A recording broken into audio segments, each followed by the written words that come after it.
আমার প্রথম প্রশ্ন হল, ভারত যারা এতদিন ধরে আওয়ামী লীগের সবচেয়ে বড় বন্ধু হিসেবে পরিচিত ছিল, তাদের এই হঠাৎ সুর বদলের কারণটা কি?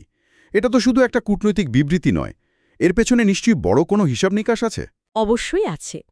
দেখুন, সূত্র অনুযায়ী ভারত এখন একটা কঠিন বাস্তবতার মুখোমুখি। তারা এতদিন ধরে যে রাজনৈতিক সমকরণকে সমর্থন দিয়ে আসছিল, মাঠের পরিস্থিতি এখন আর তার সাথে মিলছে না। তারা বুঝতে পারছে যে আওয়ামী লীগকে ছাড়াও একটি নির্বাচন হতে পারে এবং ড ইউনূসের নেতৃত্বাধীন অন্তর্বর্তীকালীন সরকারও নানা অভ্যন্তরীণ আন্তর্জাতিক চাপে পুরোপুরি সফল নয়।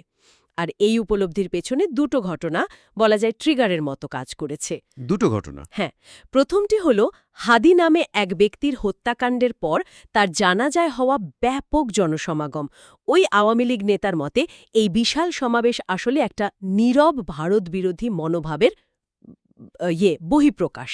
মানে হাদির ব্যক্তিগত মতামতের চেয়েও? হ্যাঁ, হাদির সব বক্তব্য হয়তো সবার কাছে গ্রহণযোগ্য ছিল না, কিন্তু তিনি যে ইনসাফ বা সুবিচারের দাবি তুলেছিলেন, সেই দাবিটা সাধারণ মানুষের মনে গভীরভাবে নাড়া দিয়েছিল। ওই নেতা বলছিলেন, ভারতীয় সাংবাদিকরাও তাকে ফোন করে জানতে চেয়েছিলেন কে এই হাদি, যার জন্য এত মানুষ রাস্তায় নেমেছে। দিল্লির নীতি নির্ধারকরা এই বার্তাটা খুব ভালোভাবে খেয়াল করেছেন। তার মানে এটা একটা প্রতীকী ঘটনা হয়ে উঠেছিল, বৃহত্তর হতাশার প্রতীক। একদম। কিন্তু এর চেয়েও বড় বার্তাটা এসেছে দ্বিতীয় ঘটনা থেকে, আর সেটা হল বেগম খালেদা জিয়ার মৃত্যুর পর তার জানাজায় মানুষের ঢল। হ্যাঁ, ওইটার কথা তো শুনেছি। ওই নেতা সাক্ষাৎকারে বলেছেন, তার জানাজায় আনুমানিক 1.5 থেকে 2 কোটি মানুষের উপস্থিতি ছিল। 1.5 থেকে 2 কোটি মানুষ? এটা তো অবিশ্বাস্য। এটা তো কোনো রাজনৈতিক সমাবেশ না, এটা একটা জনসমুদ্র। ঠিক। আইনগতভাবে সরকার বেগম জিয়ার সাথে যাই করুক, এত মানুষের উপস্থিতি তো একটা পরিষ্কার রাজনৈতিক বার্তা দেয়, তাই না? ঠিক এই কথাটি ওই নেতা বলেছেন। তার ভাষায়, আইনসম্মতভাবে বেগম জিয়ার সাথে যাই করা হোক না কেন, এত মানুষের উপস্থিতি প্রমাণ করে যে জনগণ সরকারের সেই কর্মকাণ্ডকে সমর্থন করে না। এই জনসমুদ্রকে ভারত একটি গণতান্ত্রিক শক্তি হিসেবে দেখতে বাধ্য হচ্ছে। তারা বুঝতে পারছে, বিএনপিকে উপেক্ষা করে বাংলাদেশের রাজনীতির সমীকরণ মেলানো এখন আর সম্ভব নয়। জনমত যে একটা বড় ফ্যাক্টর, এই বাস্তবতাটা তারা এখন স্বীকার করে নিচ্ছে। আচ্ছা, তাহলে বাইরের চাপ, বিশেষ করে ভারতের এই পরিবর্তিত মনোভাব তো স্পষ্ট।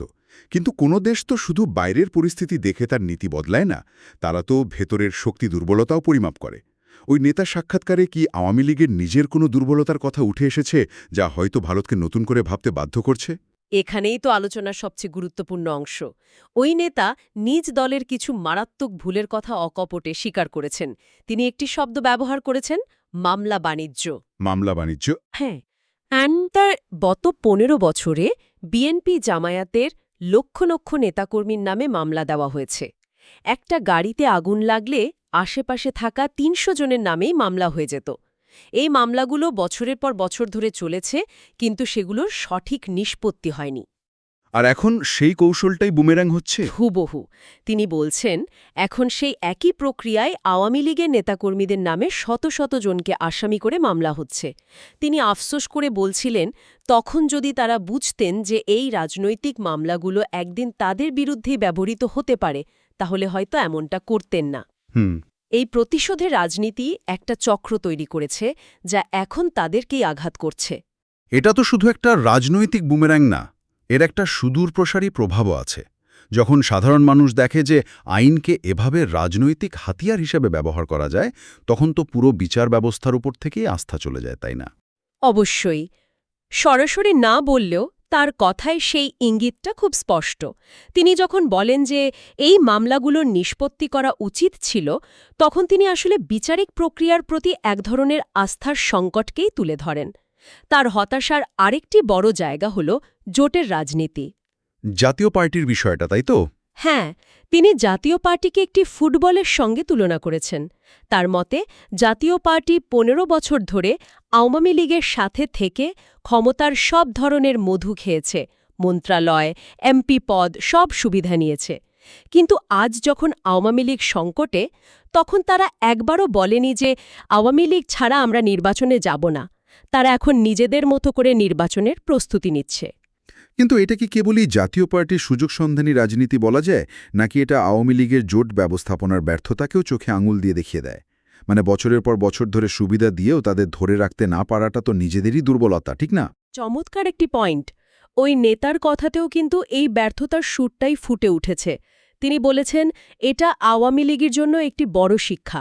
যে দল ১৫ বছর ধরে সব সুবিধা ভোগ করল, তারা আজ দলের সংকটে পাশে দাঁড়াল না। এটা থেকে দলের নীতি নির্ধারকদের শিক্ষা নেওয়া উচিত ছিল। এই ভুল হিসাব নিকাশগুলোই দলকে ধীরে ধীরে অ্যাটা করে দিয়েছে। আচ্ছা, আরেকটা বিতর্কিত বিষয় ছিল বেগম জিয়ার মৃত্যুর পর শেখ হাসিনা ও সজীব ওয়াজেদ জয়ের শোক বার্তা। অনেকে এটাকে পল্টি বা রাজনৈতিক অবস্থান বদল হিসেবে দেখছেন। এ ব্যাপারে ওই নেতার পর্যবেক্ষণ কি? তিনি এটিকে পল্টি হিসেবে দেখতে নারাজ।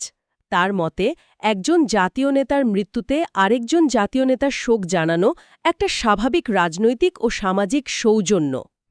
তবে তিনি এটাও স্বীকার করেছেন যে অতীতে বেগম জিয়ার অসুস্থতা নিয়ে দল থেকে অনেক তাচ্ছিল্যপূর্ণ বা কঠোর মন্তব্য করা হয়েছিল, যা এখন ফিরে আসছে। তিনি একটা মন্তব্যের উদাহরণও দেন। মরি মরি করে, বয়স তো ৮০ হয়েছে, এখন তার জন্য এত কান্নাকাটি করে কী লাভ? এই আফসোসটা কিন্তু খুব গুরুত্বপূর্ণ। রাজনীতির খেলায় তাৎক্ষণিক লাভের জন্য বলা কথাগুলো যে ভবিষ্যতে কিভাবে ফিরে আসতে পারে, এটা তারই একটা উদাহরণ। একদম। ওই নেতা ঠিক এই কথাই বলেছেন। তিনি আফসোস করে বলেন, ভবিষ্যৎ দেখতে পেলে হয়তো অনেক কথাই বলতাম না। এই একটি বাক্যেই দলের অতীতের কর্মকাণ্ড নিয়ে তার গভীর অনুশোচনা ফুটে ওঠে। এই ছোট ছোট ভুলগুলোই জমা হয়ে আজকের এই বড় সংকট তৈরি করেছে। এই যে এতগুলো ভুলের কথা আমরা শুনলাম, মামলা, জোটের ভুল হিসাব, এমনকি কথার দ্বারা প্রতিপক্ষকে আক্রমণ, এগুলোর সম্মিলিত প্রভাব তো নিশ্চয়ই দলের সাধারণ কর্মীদের উপর পড়েছে।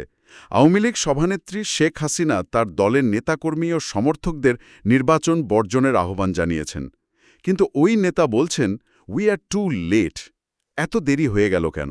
কারণ তিনি মনে করেন কেন্দ্র আর তৃণমূলের মধ্যে এখন যোজন যোজন দূরত্ব। তিনি একটা অসাধারণ উদাহরণ দিয়ে বিষয়টা ব্যাখ্যা করেছেন। কিরকম? তিনি তার এলাকার একজন সাধারণ আওয়ামী লীগ কর্মীর কথা বলেন, যার পুরো গ্রাম জামাত অধ্যুষিত। ওই কর্মীটির অস্তিত্ব রক্ষার জন্যই গ্রামের মোড়ল বা প্রভাবশালী ব্যক্তিদের সাথে একটা সমীকরণ মিলিয়ে চলতে হয়। সে কি ঢাকার প্রেস ক্লাবে বসে দেওয়া কেন্দ্রীয় নির্দেশের জন্য অপেক্ষা করবে, নাকি নিজের পরিবার, নিজের নিরাপত্তা আর সামাজিক অবস্থান রক্ষার জন্য আগেই সিদ্ধান্ত নিয়ে ফেলবে কাকে ভোট দিতে হবে? তার মানে কেন্দ্র থেকে দেওয়া নির্দেশ আর মাঠের বাস্তবতা, এই দুইয়ের মধ্যে একটা বিশাল ফারাক তৈরি হয়ে গেছে। কর্মীরা এখন নিজেদের মতো করে সারভাইভেলের পথ খুঁজছে। ঠিক তাই। ওই নেতার মতে টেকনাফ থেকে তেঁতুলিয়া পর্যন্ত এখন এই একই বাস্তবতা। কর্মীরা নিজেদের অস্তিত্ব রক্ষার তাগিদে স্থানীয়ভাবে সিদ্ধান্ত নিয়ে ফেলেছে। এখন নির্বাচন বর্জনের ডাক তাদের কাছে অর্থহীন। তিনি বলছেন, এই ডাক আরও অনেক আগে দেওয়া উচিত ছিল। এখন এটা শুধুই একটা আনুষ্ঠানিকতা। কিন্তু নেতৃত্বের সাথে কর্মীদের এই বিশাল দূরত্ব তৈরি হলো কেন? ওই নেতা কি এর কোনো কারণ ব্যাখ্যা করেছেন? হ্যাঁ, করেছেন, এবং তার ব্যাখ্যাটা খুবই মৌলিক। তার মতে, দলের ভেতরে সংকট মোকাবেলার জন্য একটি দক্ষ টিমের অভাব রয়েছে।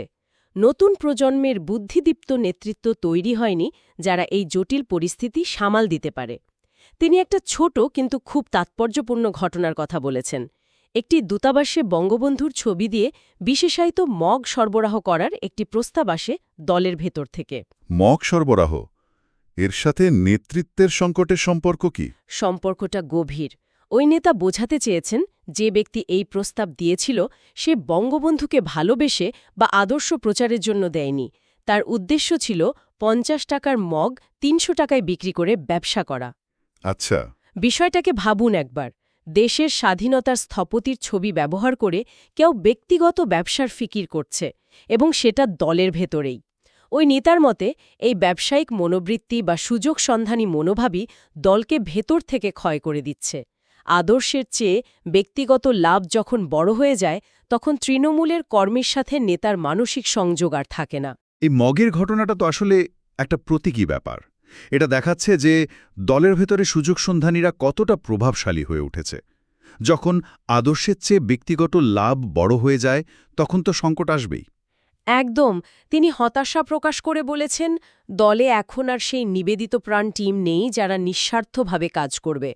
সবাই নিজের আখের গোছাতে ব্যস্ত। আর এই কারণেই মাঠের কর্মীরা কার্যপালিকা থেকে বিচ্ছিন্ন বোধ করছে। তারা দেখছে নেতারা একরকম জীবনযাপন করছেন, আর তাদের বাস্তবতা সম্পূর্ণ ভিন্ন। তাহলে পুনঃ আলোচনা থেকে যা বোঝা গেল তা হলো, এটা শুধু ভারতের অবস্থান পরিবর্তনের গল্প নয়। এটা আসলে আওয়ামী লীগের ভেতরে বছরের পর বছর ধরে জমে থাকা সংকট, কৌশলগত ভুল নীতি এবং তার ফলে তৃণমূল থেকে বিচ্ছিন্ন হয়ে যাওয়ার একটা ধারাবাহিক চিত্র। ভারত শুধু সেই দুর্বলতার সুযোগটাকেই কাজে লাগাচ্ছে, বা বলা যায় নতুন বাস্তবতাকে মেনে নিচ্ছে। এই বিশ্লেষণ একটি গভীর প্রশ্ন সামনে নিয়ে আসে। যখন একটি রাজনৈতিক দলের শীর্ষ নেতৃত্ব তাদের নিজেদের কর্মী সমর্থকদের মাঠের বাস্তবতা থেকে এতটাই বিচ্ছিন্ন হয়ে পড়ে, তখন কি সেই দল কেবল কৌশল বদলে টিকে থাকতে পারে, নাকি একটি বড় ধরনের পতন অনিবার্য হয়ে ওঠে? ওই নেতার কথায় যে গভীর হতাশা, তা কিন্তু দ্বিতীয় আশঙ্কাটিকেই জোরালো করে। এই প্রশ্নটা আমাদের শ্রোতাদের ভাবনার জন্য রইল।